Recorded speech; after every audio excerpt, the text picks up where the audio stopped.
Welcome to my next class, and the topic of class 10 called the ideas of history. हम लोग पिछले class में chapter number 10 के पहला चैप्टर जिसका टाइटल है द आइडियाज ऑफ हिस्ट्री को डिस्कस कर रहे थे। तो पिछले क्लास में हम लोगों ने क्या देखा था? हम लोगों ने देखा था हिस्ट्री ऑफ स्पोर्ट्स के बारे में। हिस्ट्री ऑफ स्पोर्ट्स में पहले तो हम लोगों ने पूरा हिस्टोरिकल बैकग्राउंड हम लोगों ने सीखा कि स्पोर्ट्स कैसे शुरू हुआ। उसके बाद फिर हम लोग क्रिकेट, रग्बी, हॉकी और फुटबॉल के बारे में सीखे।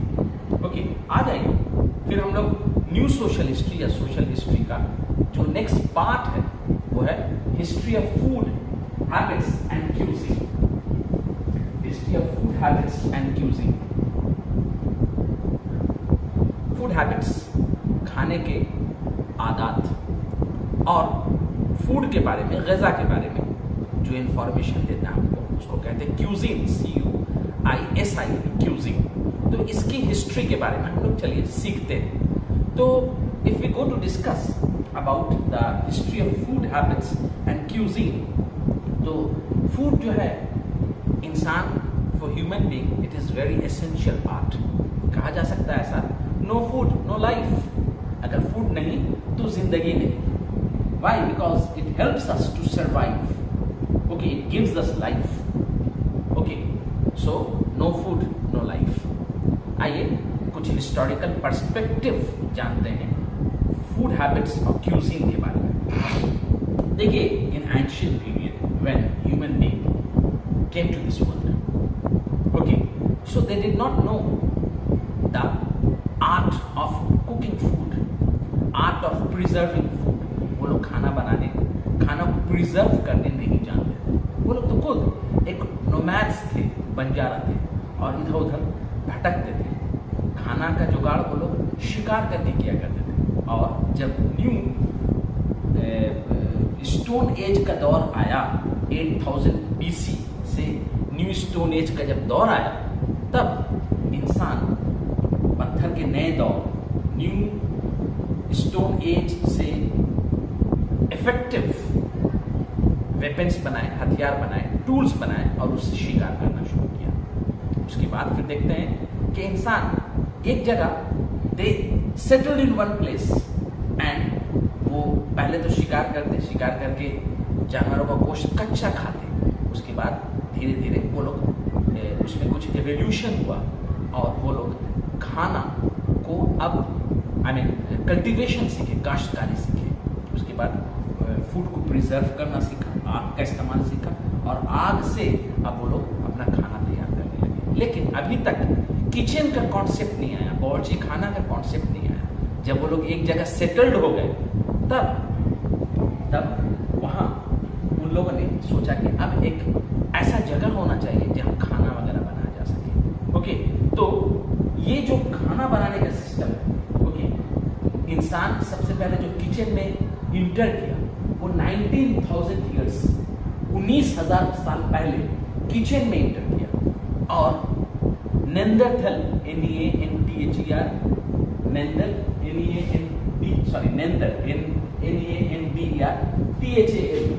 नेंदर, नेंदरथल कहते हैं, नेंदरथल सिविलाइजेशन कहते हैं कि सबसे पहले नेंदरथल में किचन का कॉन्सेप्ट आया और फूड प्रोसेसिंग, खाना वगैरह बनाने का ठीक से सिस्टमैटिक वे में नेंदरथल के लोगों ने इंट्रोड्यूस किया कि किस तरह से खाना बनाया जा सके।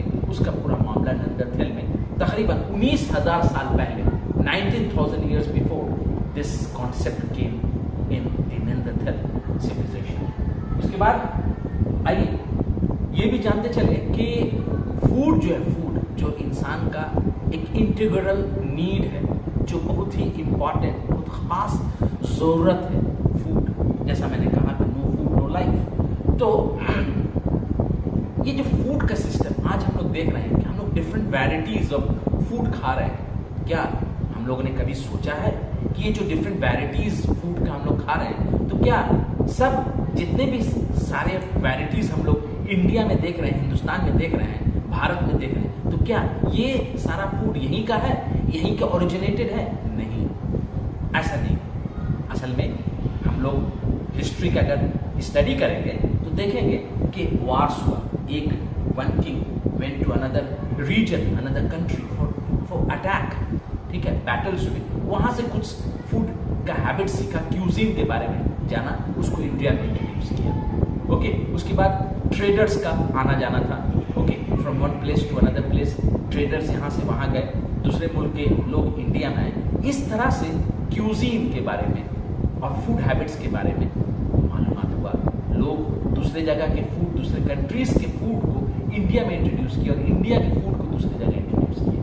ओके, तो सबसे पहले देख लेते हैं कि ये जो आदान प्रदान वाला मामला, दूसरे कंट्रीज से बहुत सारी चीज़ें आई और हम लोगों का जो फूड है वो दूसरे जगह के लोग, दूसरे कंट्रीज के लोग, दूसरे रीजन के लोग जाने, सीखे और उसका इस्तेमाल कर रहे हैं। लेकिन इस हिस्टोरिक पर्सपेक्टिव से अगर हम लोग देखेंगे तो सीसम, पीस, मटर जिसको कहते हैं, ऑनियन, प्याज, ओके, कोरिएंडर, कोरिएंडर मीन्स धनिया, ओके, कोरिएंडर, इसका जो इस्तेमाल आज हम लोग कर रहे हैं, तो ये क्या हम लोग का ओरिजिन है? क्या हम लोग की ये देन है?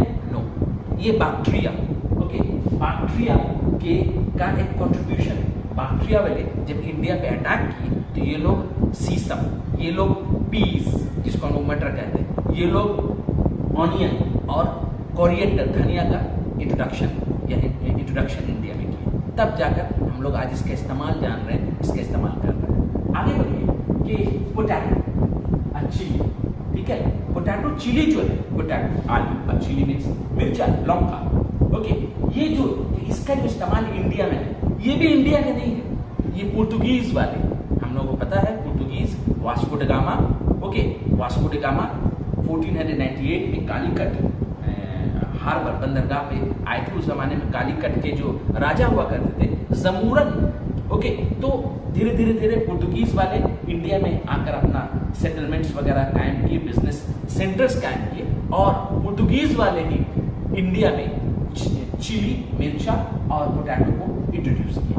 ये हम लोग का नहीं है। आज potato is called the queen of vegetables, queen of vegetables, okay, without potato कोई सब्जी, कोई खाना, इवन बिरयानी भी इनकम्प्लीट है। आगे बढ़िए, क्यूक्यूम्बर जिसको खीरा कहते हैं, बांग्ला में सोसा कहेंगे, ये जो इंट्रोड्यूस हुआ चाइना में, सबसे पहले इसको चाइना में इंट्रोड्यूस किया गया। और कहाँ, किन लोगों ने, वेस्टर्न कंट्रीज वाले चाइना में सबसे पहले क्यूक्यूम्बर जिसको हम लोग खीरा या सोसा कहते हैं, और चाइना से फिर इंडिया में क्यूक्यूम्बर या खीरा का इस्तेमाल, सोसा का इस्तेमाल आम हुआ। आगे बढ़ेंगे, हम लोग देखेंगे एक किताब है, ओके, जिसको हम लोग कहते हैं, जिस किताब का नाम हुआ आपका, उस किताब का जो नाम हुआ वो चर्यापदा, ओके, चर्यापदा, यहाँ लिखा हुआ आप लोग देख सकते हैं, चर्यापदा, CHARYAPADA, चर्यापदा।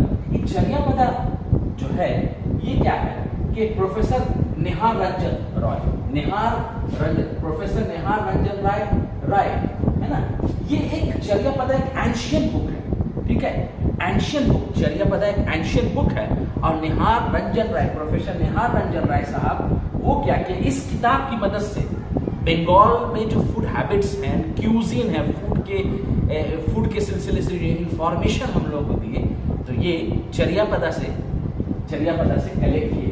कौन? निहार रंजन राय साहब, ओके, चर्यापदा से। उसके बाद हम लोग देखेंगे कि एक ऐसा इंटरनेशनल ऑर्गेनाइजेशन जो फूड हैबिट्स और क्यूजीन को वॉच करता है, ऑब्जर्व करता है, ओके, इस ऑर्गेनाइजेशन का नाम है international association of culinary professionals, international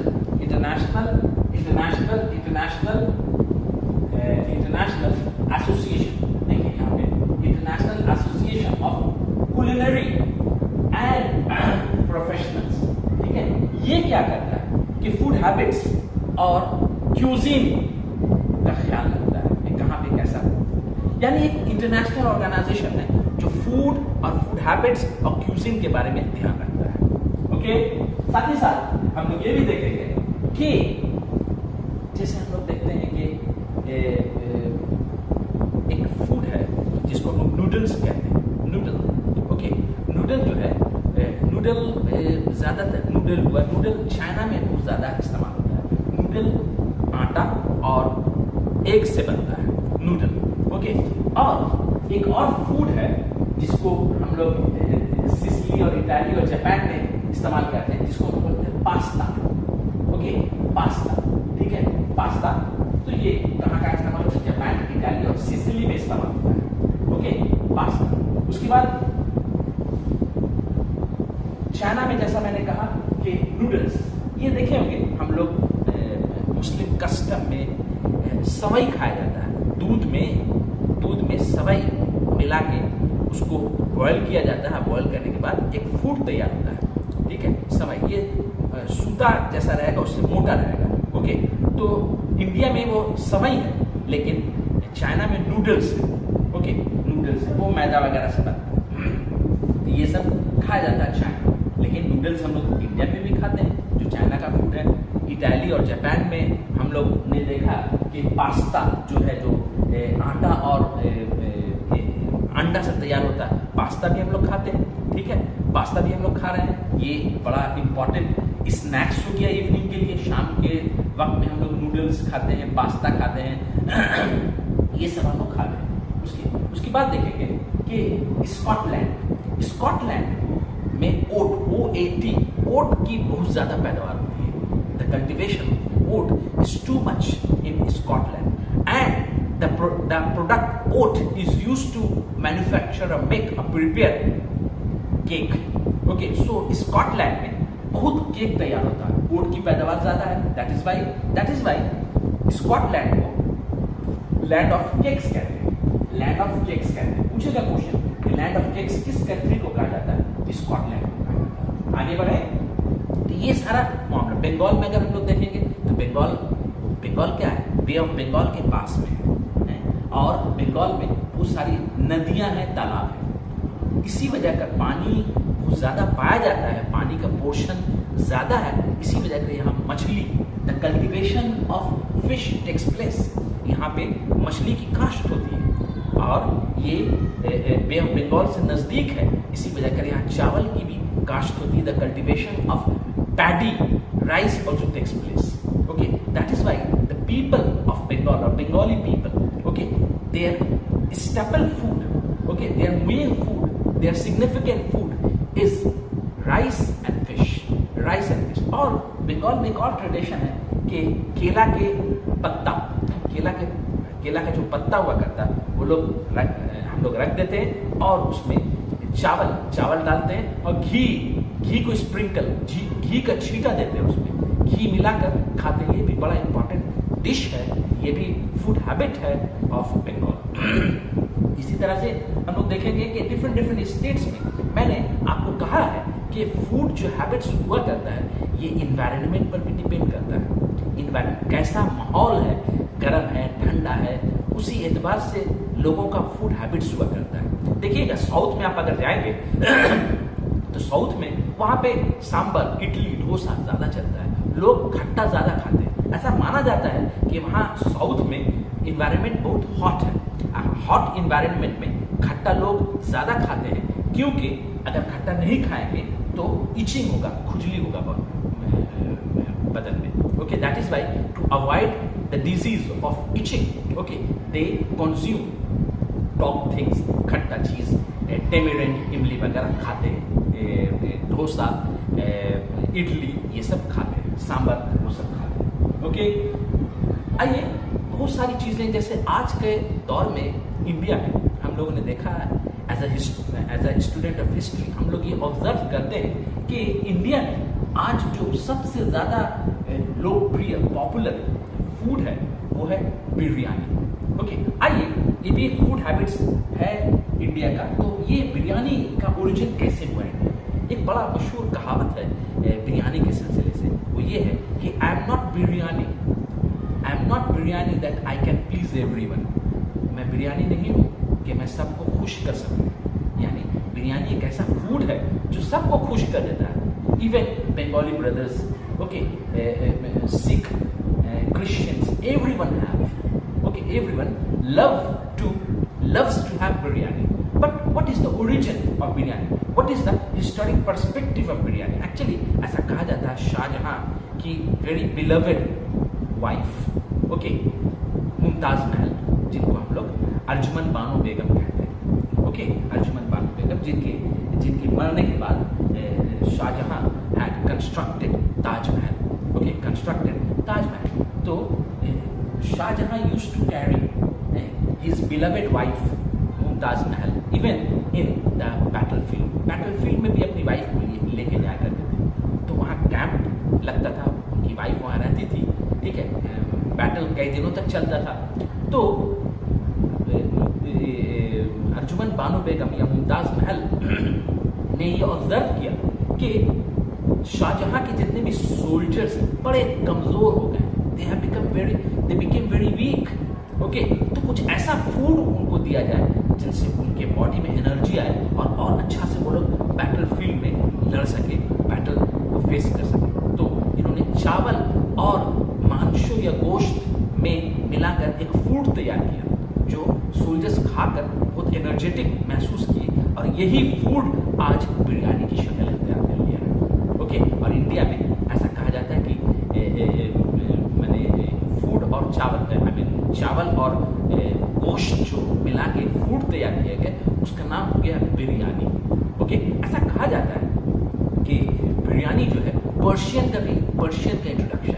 anyway, इस डिबेट में हम लोग नहीं जाएंगे ये कहाँ का इंट्रोडक्शन है, लेकिन हम लोग ये जो बिरयानी है ये बड़ा इंपॉर्टेंट, बड़ा स्टेपल फूड हो गया। और साथ ही साथ वेस्ट बंगाल में राजभोग, ओके, राजभोग का जो ओरिजिन है ये वेस्ट बंगाल का ओरिजिन है। और राजभोग यहाँ के बंगाली, यहाँ के हम लोग जो बंगालीज हैं, यहाँ राजभोग को खाना बहुत पसंद करते हैं, ओके। और नॉट ओनली दैट, राजभोग पूरे इंडिया में बड़े शौक से खाया जाता है, जिसका ओरिजिन बंगाल है। तो ये हम लोग का फूड हैबिट्स क्यूजीन का एक छोटा सा क्लास मैंने दिया, हम लोग सीखने की कोशिश किए। इससे रिलेटेड अगर कुछ क्वेश्चन हो तो आप लोग टेक्स्ट में ज़रूर लिखें, आपका क्या क्यूरीज है, आपका क्या प्रॉब्लम है, इससे क्वेश्चन भी आ सकता है, कुछ क्वेश्चन है जो आ सकता है, ओके। तो आज के लिए इतना ही रखें, मुझे इजाज़त दीजिए, थैंक यू।